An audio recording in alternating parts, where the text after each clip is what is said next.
As we welcome in TSN Hockey Insider, one half of the Ray and Dregs Hockey Podcast, Mr. Darren Dreger, NHL Insider.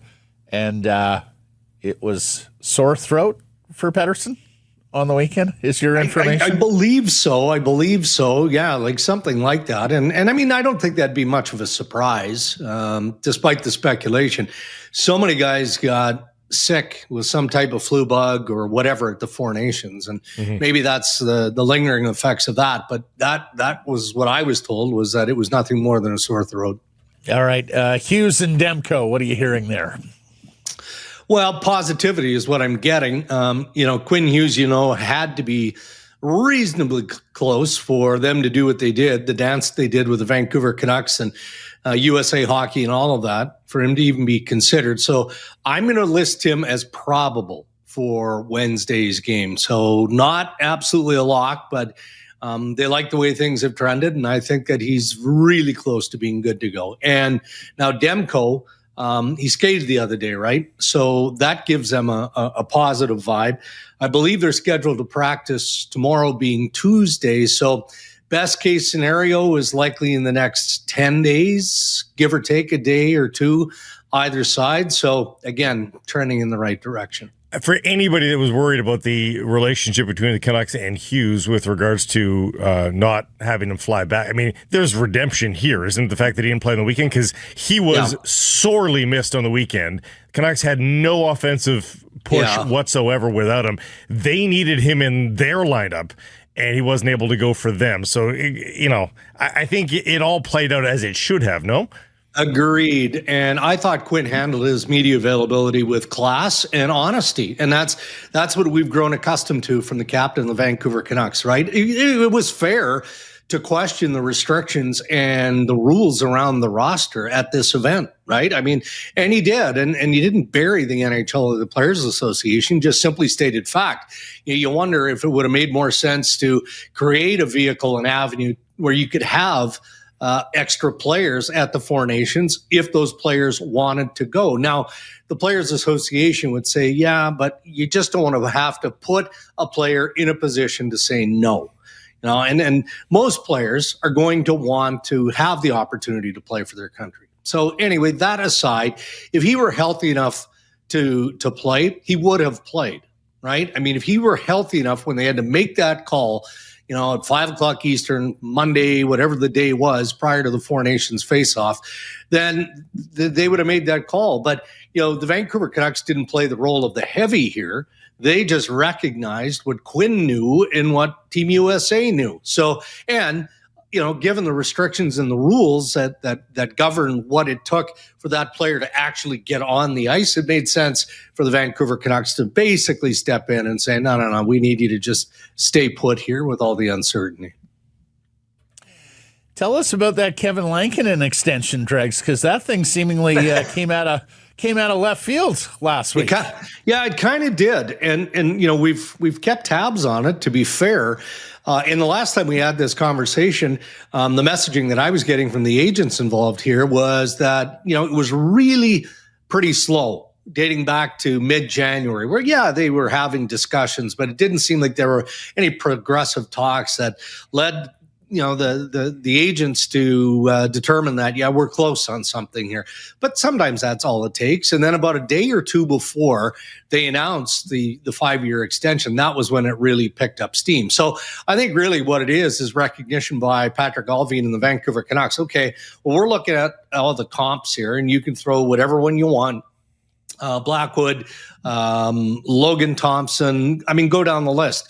The recent signings around the National Hockey League, I think, would encourage Vancouver to act and get this deal done. And then on top of that, you have the somewhat uncertainty of Thatcher Demko and the story that Kevin Lankinen has been this year in Vancouver. So the timing did make sense. And of course, has created speculation here about Demko's future in Vancouver. Dregs. And toss in the fact that Artur Shilovs has a great start. Not that you react to one start, but it's a reminder of an alternate plot line where, I mean, theoretically, the Canucks could go Lankinen and Shilovs next year if they wanted to pull off something surprising, either now or during the summer, right? Yeah, and now feels like a big stretch to me, Blake, to be honest here. Yeah. Demko has one more year on his contract, so they can't engage until July 1st anyway. So they're looking at it, and well, number one, they need Thatcher Demko to have the hockey gods smile down and this guy play healthy for the remainder of the year, whatever that looks like. Get them locked into a playoff spot, then maybe have some postseason success. And then maybe that's where it gets really interesting.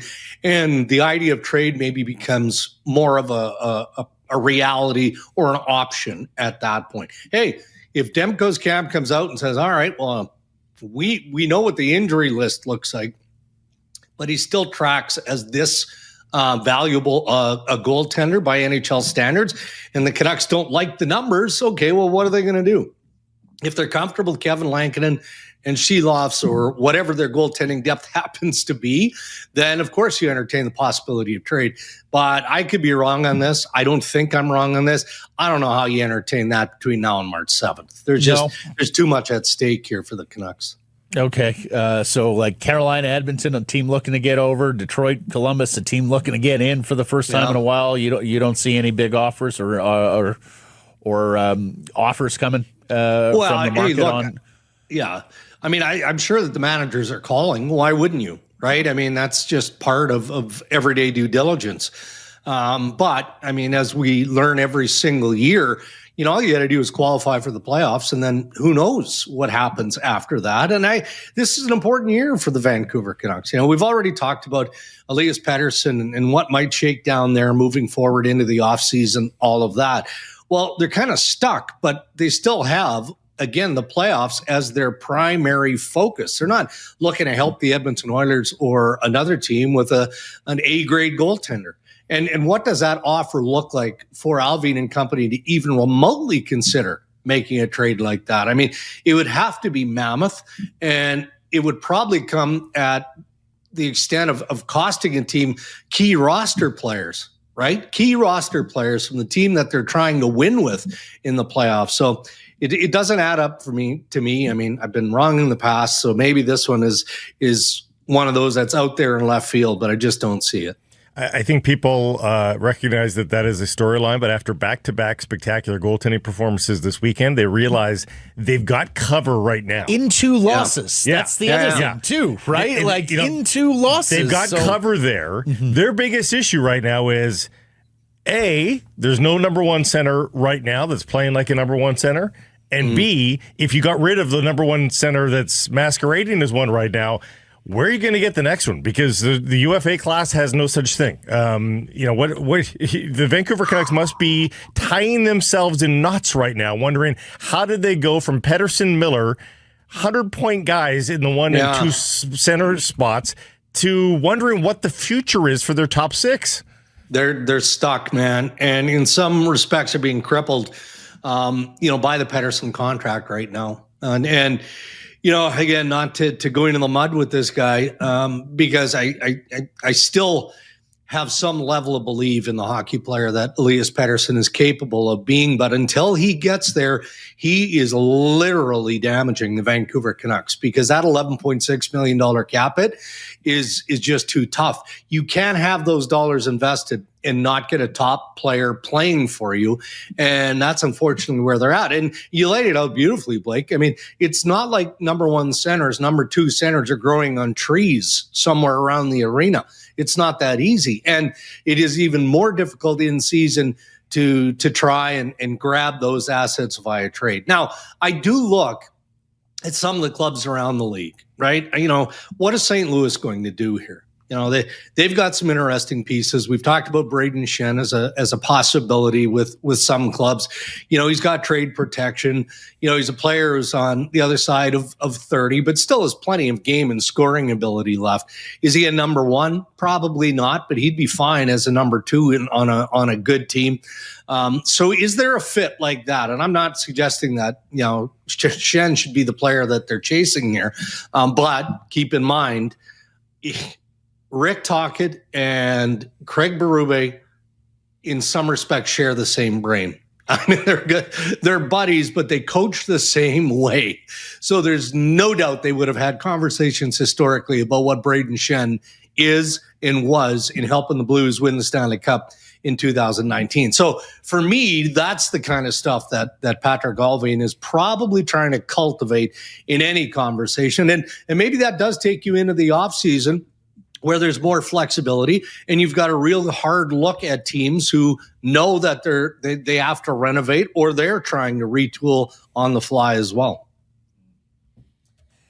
Dregs, they have re-signed Marcus Pettersson, they've re-signed Drew O'Connor and Kevin Lankinen, and keep telling us they need more time to evaluate Brock Boeser. Everyone here seems to think the writing is on the wall and that Boeser will not be a Vancouver Canuck next season. Let me know what you're hearing. What do you think? Is there any chance there's a trade there, even a trade for futures, if they're not in playoff position for Boeser? Yeah, and look, I think we can appreciate why the Vancouver Canucks feel like they need more time.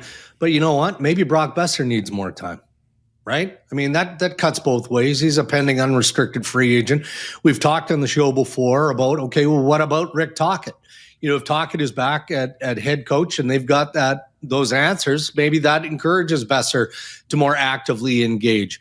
I'm in the camp that is thinking that he's probably not going to be traded. And those close to Brock don't think he's going to be traded. And the reason is, again, because of how much it matters for the Vancouver Canucks to make the playoffs and then potentially do something in the playoffs. So there is value now in embracing certain players as own rentals, as Dave Nonis used to refer to them back in the day. And maybe that's what Boeser ends up being. You know, look, so the player walks and you don't get anything in return. Okay, is that the end of the world? You know, you're getting the money that you can reinvest in the market.